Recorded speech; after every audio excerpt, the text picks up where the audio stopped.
Club message number 7, the Thanksgiving message, a story about faith and trust in God.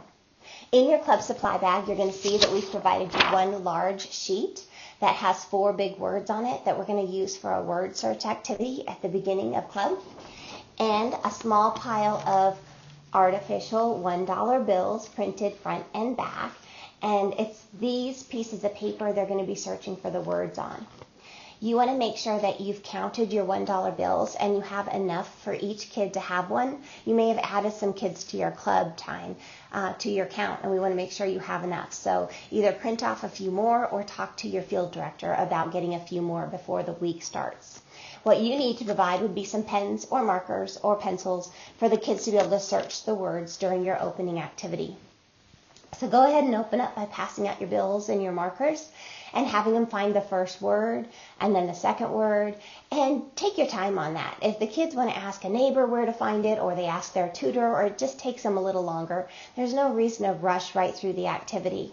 After you found the 4 words on the $1 bill, have them focus in on the back of the $1 bill and see what it says. It says, "In God we trust." It doesn't say, "In the United States we trust," or "In the president we trust," or "In our government we trust." It's "In God we trust." We're going to share a story about the Pilgrims and their traveling across the ocean, and how they knew, the people that founded our country so many years ago, knew that the only thing they could put their full faith and trust in was God. And that's how we built our economy, and we had our money formed and made and printed on it. "In God we trust." So you're going to go ahead and review a printed story about Thanksgiving that you can learn a little more about and add to. But the goal is to read it, become familiar enough with it that you're not just reading it off the sheet of paper.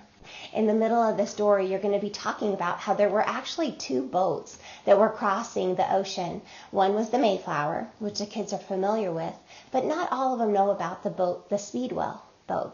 And that boat, it was traveling with pilgrims also, and it 4 different times got leaks and had to return back to get patched up. Well, it's a perfect example of people who were getting frustrated, people who were afraid. They were unsure if they were going to make it across the ocean. And it was God's way of separating the people who would put their faith and trust in Him to make it. You're going to pause at that point in the story and say, boys and girls, if you were on the Swivl and you had gone back for the 4th time to patch up this boat, what would you do? Would you stay on that boat? If so, why? If not, why? It's a good chance to just talk about that people have a lack of trust sometimes, and we have to put our faith and trust in God.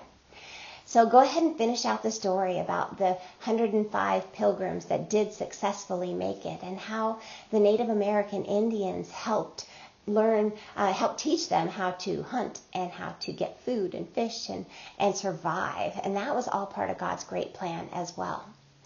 The verse you're going to leave them with is going to be Psalm 62, verse 8. And the verse says that people trust God all the time. Tell Him all of your problems. God is our protection. It's a great verse. And you just want to end with them realizing that we can trust in God and we can tell Him our problems and He will protect us. And that doesn't mean things will always be easy. It just means that that's who we need to look to in the end. Close in prayer.